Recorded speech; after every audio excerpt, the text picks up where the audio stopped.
Hello, je suis très contente de te retrouver pour cette nouvelle émission.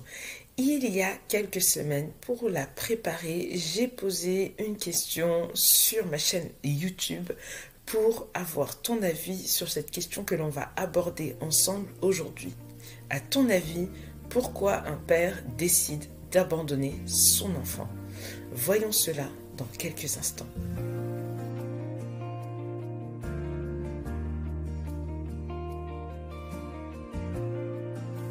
Je suis Sandrine, Mindset Coach, passionnée par les relations humaines, la parole de Dieu et sa mise en pratique face aux défis personnels, relationnels, familiaux et conjugaux.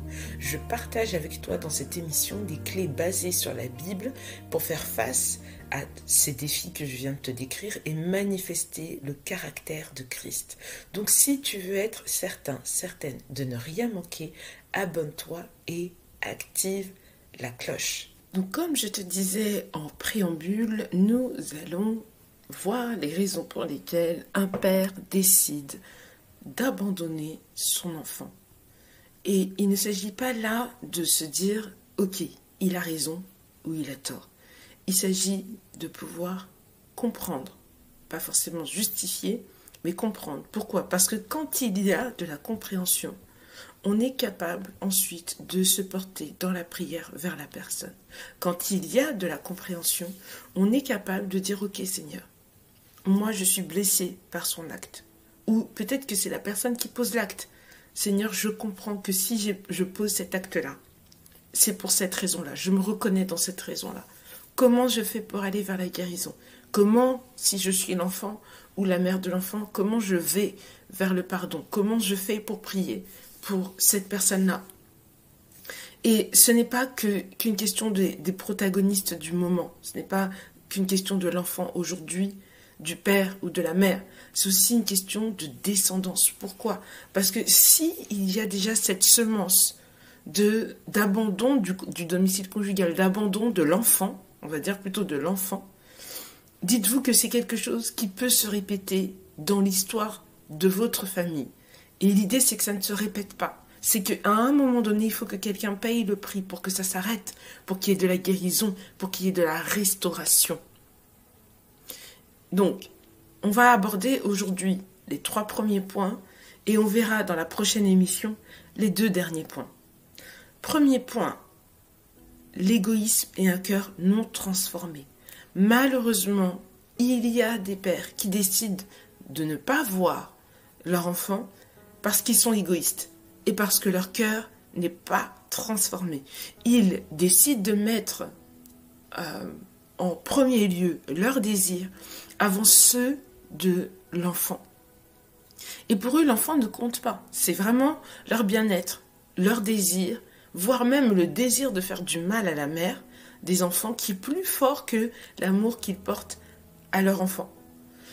Ce type de père va vous dire demain, non mais c'est de ta faute si j'ai fait, c'est de la faute de ta mère si j'ai décidé de t'abandonner. Je ne dis pas qu'il y a des choses qui ne sont pas inhérentes à la mère, et on en parlera dans la 2e émission. Mais je dis que parfois, il y a des choses qui ne sont pas réglées chez le père concernant la mère. Et il y a des pères, parce qu'ils ont un chagrin d'amour, ils décident, ok, moi, je suis en colère contre la mère. Je n'ai pas supporté la séparation. Je n'ai pas supporté certaines choses concernant la mère. Donc je décide, parce que mon chagrin d'amour n'est pas traité, de ne pas voir l'enfant. Comme ça, je vais lui faire du mal. Mais monsieur, si tu te dis que en faisant ça, tu punis la mère, en fait, tu ne punis pas que la mère. Et peut-être que la mère ne va pas souffrir, en fait, de ton absence dans sa vie et dans la vie de l'enfant. Elle va en souffrir parce qu'effectivement, ça va toucher l'enfant, mais elle sera très vite mettre de la distance avec cette souffrance. Mais l'enfant, lui, ne sera pas mettre de la distance entre ton désir de vengeance et ton choix de l'abandonner. Ton désir de vengeance vis-à-vis de la mère ne le regarde pas, mais il est un dommage collatéral. Et au lieu de distinguer les choses en te disant, oui, peut-être que tu souffres de la séparation avec la mère de ton enfant. Peut-être que tu en souffres. Et peut-être que la meilleure posture pour toi, pour traiter ta souffrance, c'est de ne plus voir ton enfant et de ce fait ne plus voir la mère de ton enfant. Sauf que ce n'est pas une solution. Parce que la preuve, c'est que ton enfant en souffre. Et que ton enfant va grandir sans ta présence dans sa vie. Et demain, quand toi tu iras mieux, tu diras, ah, je veux revenir dans ta vie. Mais dans quelles conditions? Tu auras brisé cet enfant. Tu auras brisé une partie de son identité. Tu auras brisé une partie de qui il est. Et ce sera vraiment très difficile de reprendre la situation, de te dire, ok, tout ce que tu auras raté, plus le temps va durer, plus tu vas rater des choses. Et tout ce que tu auras raté, tu ne pourras pas le rattraper. Toutes les semences de colère, d'incompréhension que tu auras mises dans son cœur, comment tu vas traiter avec ça? Et il ne suffira pas de demander pardon, parce qu'il y a des séquelles, il y a des traumas qui vont être là. Il ne suffira pas de demander pardon pour que tout se règle. Il faudra aussi expliquer. Il faudra aussi participer à la guérison, à la restauration de ton enfant. Et en tant qu'homme, si tu poses cet acte-là en te disant ton désir de vengeance, ou même juste ton désir de liberté, passe au-delà de l'amour que tu portes pour ton enfant, tu as besoin de guérison émotionnelle et de maturité. Parce que si tu ne guéris pas émotionnellement, peut-être que tu fais ça aujourd'hui avec cet enfant, mais demain tu le feras avec d'autres enfants. Tu le feras avec d'autres. Et c'est important de guérir soi-même de ce qui nous blesse. Parce que quand on ne guérit pas de ce qui nous blesse, on est un danger pour les autres.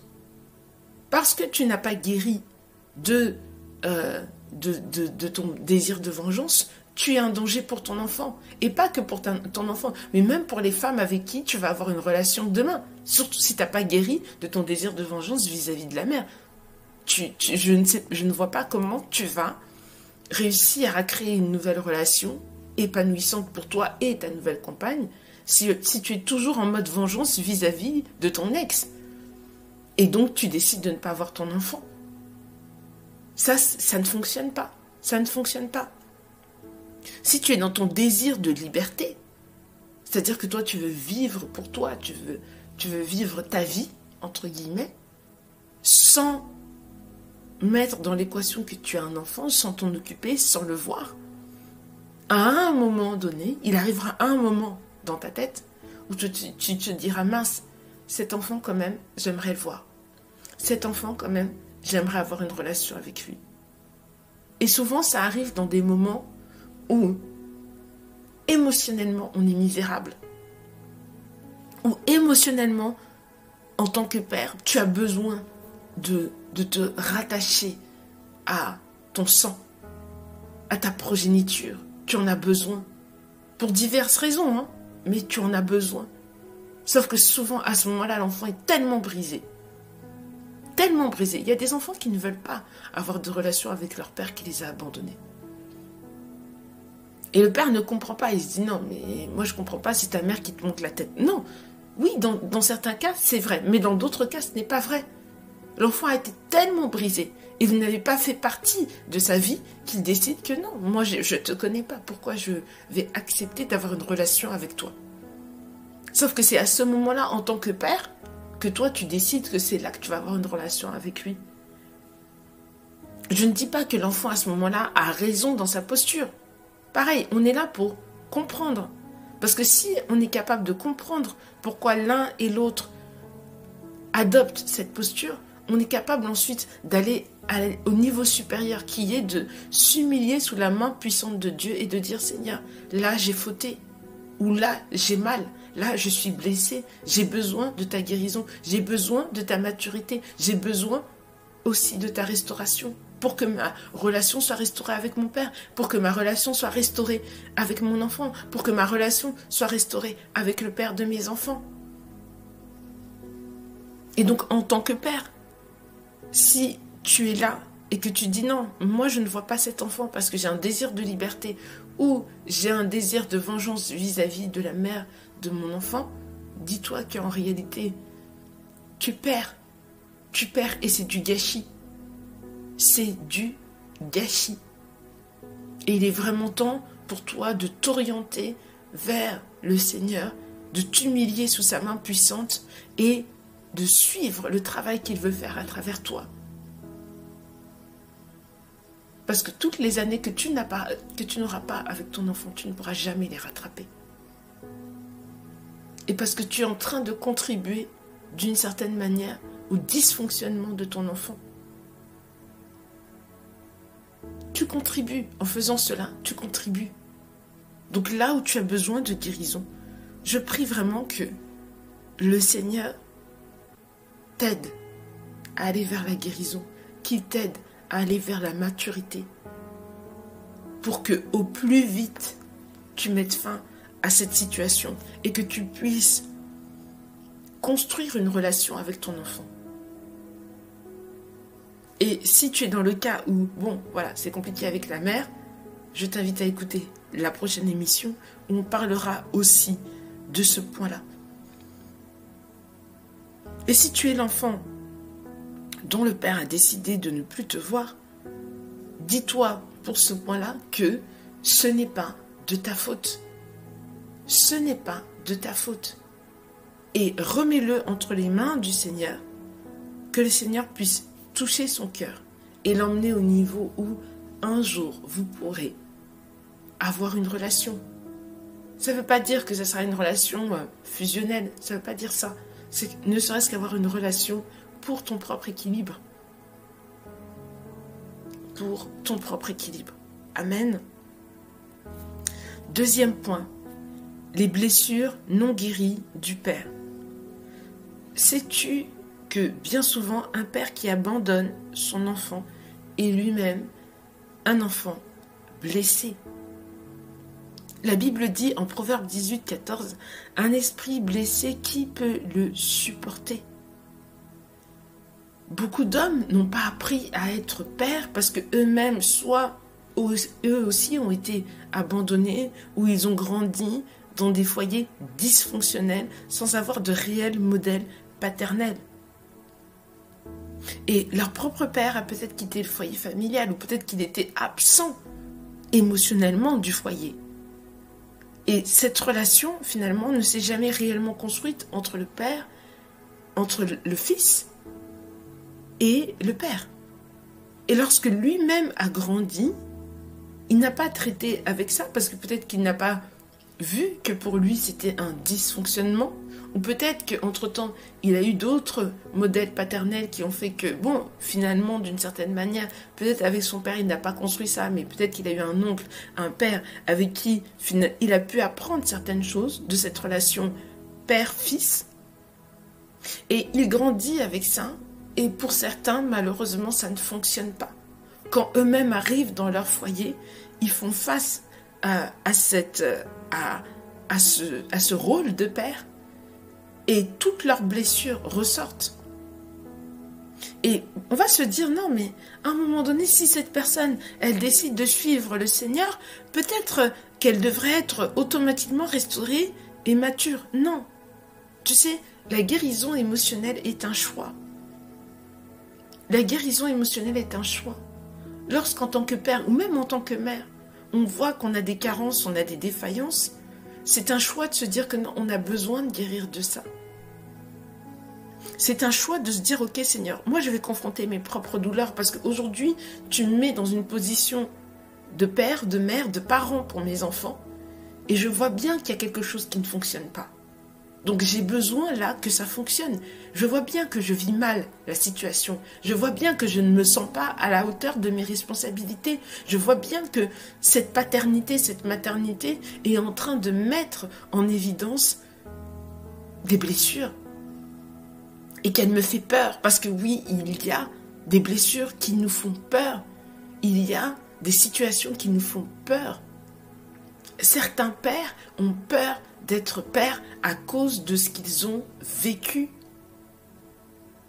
Et je le dis aussi pour des mères, même si ce n'est pas votre sujet aujourd'hui, mais certaines mères ont peur d'être mères à cause de ce qu'elles ont vécu. Et une fois que cette personne se retrouve dans la situation d'être parent, c'est un choc.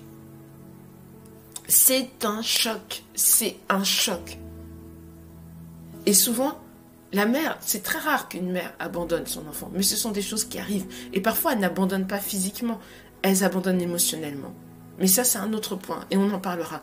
Mais pour le père, lorsque c'est trop compliqué, lorsque ça réveille trop de blessures en lui, il a l'impression que ça le met trop face à ses incapacités, qu'est-ce qu'il fait? Il fuit. Il abandonne, il fuit. Et encore une fois, je ne suis pas là pour dire il a raison, il a tort. Bien sûr que moi, voilà, ça me touche. J'estime pas qu'il a raison, mais on est là pour comprendre. Et lorsqu'un père se retrouve comme ça, face à cette nouvelle parentalité, il se retrouve face à cet enfant, et il est submergé par son expérience qui a été plus que négative. Il a peur, il fuit. Il fuit. Et véritablement, la guérison émotionnelle, c'est un choix. Et quand un homme décide de ne pas le faire, bien qu'il aime Dieu, bien qu'il serve le Seigneur, et vous avez beaucoup d'exemples comme ça, d'hommes qui sont dans l'église, qui prient, qui servent le Seigneur, mais qui un jour décident d'abandonner leurs enfants. Et on va se dire, non mais attends, non, c'est que quand le Seigneur lui dit, hey, mon ami, là, il y a un point de douleur, il faut guérir, l'homme fuit, il fait comme Jonas, il s'en va. Il s'en va, spirituellement il s'en va, émotionnellement il s'en va, physiquement il s'en va.